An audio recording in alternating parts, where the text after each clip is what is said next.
In this video, I'll show you how to make a set of beautiful, sustainable fabric napkins for daily use in your household.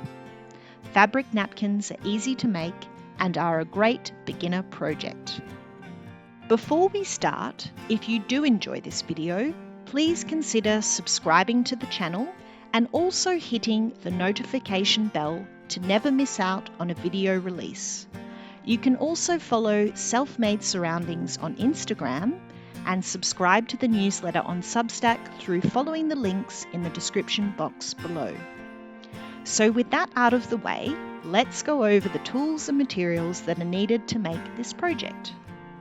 You will need fabric scissors, snips or other small sharp scissors, a hand sewing needle, a measuring tape, pins, a basic sewing machine, and an ironing board.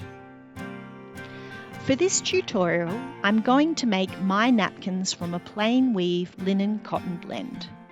I've chosen this fabric due to the colour, as I'm intending to use these napkins regularly with our evening meal, and I wanted something that would not stain easily, as I don't want to be soaking them every time we use them. Additionally, natural cellulosic fibres like linen and cotton are very suitable for fabric napkins, as they're both absorbent but also hard wearing, meaning that they will have good longevity. So to summarise, it's best to select a fabric that's made from natural cellulosic fibres like cotton, linen, or perhaps a blend like I'm using, and it should be light to medium in weight. You will also need some general purpose thread to match your chosen fabric. We're ready now to move on to step 1, where we're going to prepare and cut the napkin dimensions. First, we need to discuss possible finished dimensions of your napkins. In Australia, we use the metric system, so I'll be discussing sizes using centimetres. The typical dimensions for napkins are a formal napkin, which ranges from 55 to 65 centimetres, a dinner napkin, which ranges from 45 to 50 centimetres, a lunch napkin, which is 35 to 40 centimetres, and lastly, a cocktail napkin, which is 25 centimetres squared. These are traditional sizes, but you can really make your napkins in any size that you wish. For example, I've made 2 non-traditional sizes, a 31 centimetre square napkin, which is somewhere between a cocktail and a lunch size, and also a rectangular one, which measures 45 by 40 centimetres, which is close to a dinner napkin.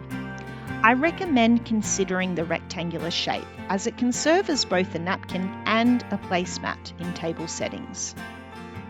So once you choose the size of your finished dimensions, you will need to add a further 4 centimetres to both the width and length of your napkin to account for a 1 centimetre double rolled hem that we're going to use to finish the edges. For instance, to make a 31 centimetre square napkin, I cut a piece of fabric 35 by 35 centimetres. And for the rectangular one, I cut a rectangle piece of fabric 44 by 49 centimetres. When making fabric napkins, it's really important to ensure that your cutting lines are on grain, as this will prevent the fabric from skewing over time as you wash your fabric napkins. So to do this, I draw out threads in both the weft and the warp direction so that I'm able to cut perfectly on grain. Start by pulling out 2 weft threads from the fabric to mark the height of your napkin. Use a pin to lift up the thread close to one of the cut edges. As you pull this thread, you'll see the fabric begin to sort of gather and bunch, much like if you're pulling rows of gathering stitches. Carefully move the fabric bunches along the length of the thread until you reach the end and are able to completely remove it from the fabric. Now, I had a bit of trouble with the thread breaking in this linen cotton blend fabric that I was using, so if that happens, don't worry about it. Just pick up the thread again wherever it broke and just keep pulling along the width of the fabric.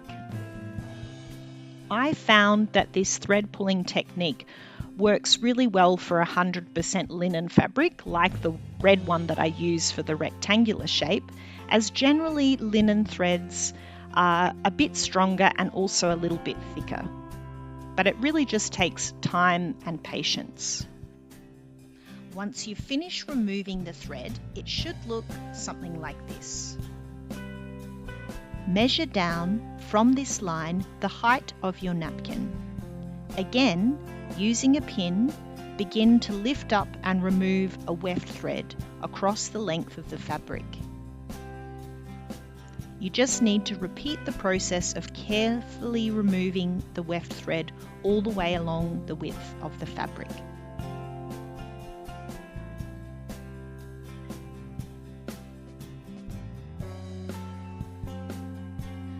So once you have completed pulling the threads out in the weft direction, cut along these pulled thread lines across the width of your fabric.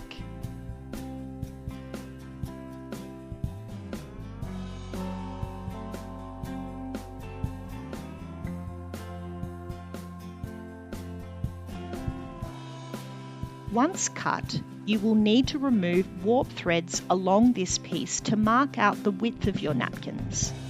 Begin by pulling the first warp thread out about 1 to 2 centimeters from the selvage. Once that's done, measure the width of your napkin from that line and pull out the next warp thread in that position. Keep working across the fabric like this until you can't fit any more napkins within that fabric width. Typically, you'll get about 2 to 3 napkins in a fabric width, depending on your fabric and napkin size. After you've completed that, cut along the warp lines to separate the individual napkins. And you just need to repeat this process until you've cut the dimensions for as many napkins as you wish to make.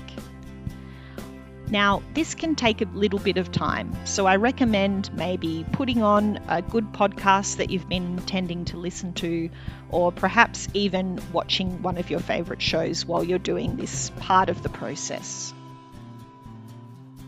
Once complete, we're ready to move on to step 2. Working on one napkin at a time, machine based around all 4 sides, 1 centimetre in from the cut edges. This stitching line needs to be accurate, as it will act as a guide to tell you where to make the first fold in your hemline. It will also stop the edges from stretching out as you're pressing this allowance under. You will need to pivot your work in the machine when you reach each corner so that you can create a continuous line of stitching. Once finished, you're ready to move on to step 3. Press under all 4 edges of the napkin towards the wrong side of your fabric, 1 millimetre past the stitching line. So the stitching line should sit slightly below that pressed fold line along the napkin edge. I recommend using a finger press to improve your accuracy before using the iron and steam to form the fold in a more permanent way.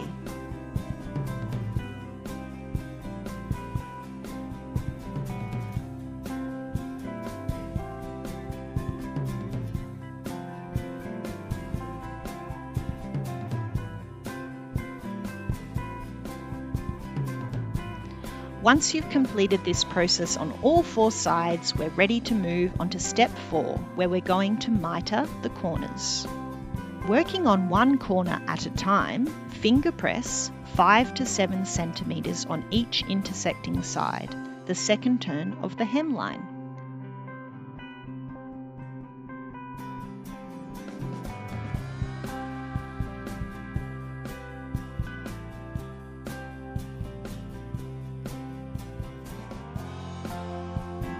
Unfold and refold the corner to allow this centre allowance to protrude and meet in the centre on a 45-degree angle back to the corner.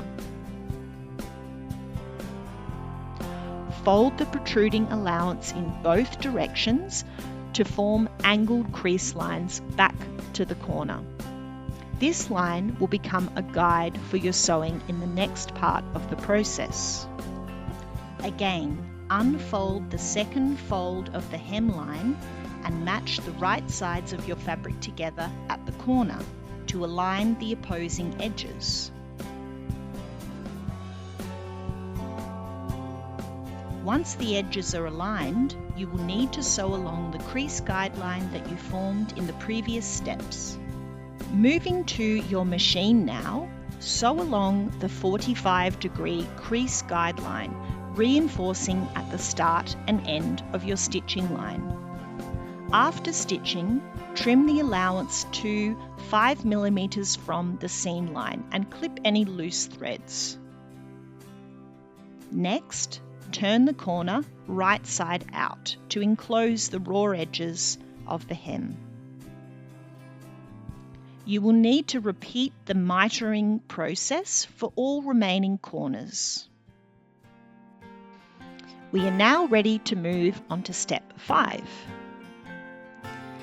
If you have an edge stitching foot, you will want to swap it from your regular pressing foot, as it will now enable you to improve the overall level of accuracy of this final hem stitching. Stitch your hem in place 1 to 2 mm in from your inner edge, or at 1 centimetre in from the finished edge of your napkin. The inner cut edge of the first fold of your hem allowance will act as a guide for turning a uniform width along the edges. Start and end your stitching close to one corner, reversing and overlapping the lines of stitching ever so slightly.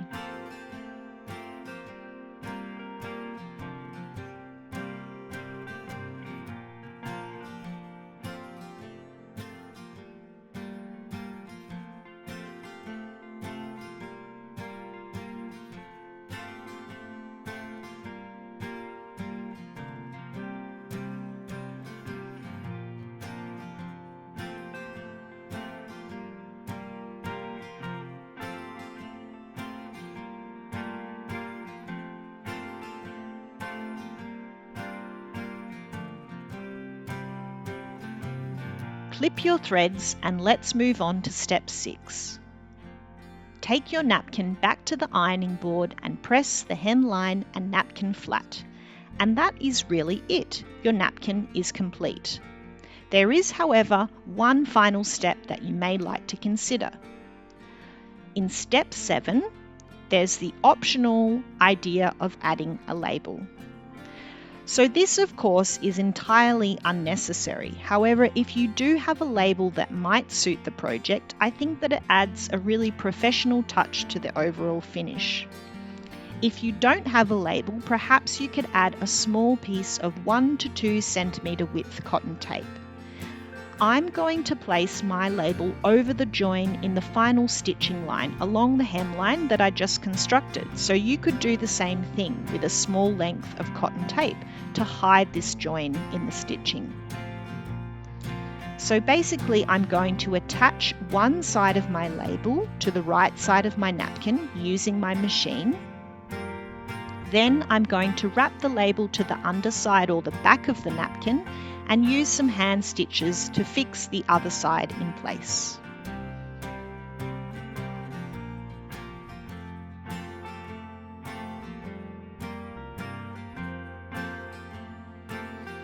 And that's it. So now you know how to make one napkin. You can repeat the construction process for all remaining napkins that you have cut. I really hope that you take great pleasure in both making and eating with your set of self-made fabric napkins. Until I meet you in the next one, create with care, imagine with intention, and make lovingly for longevity.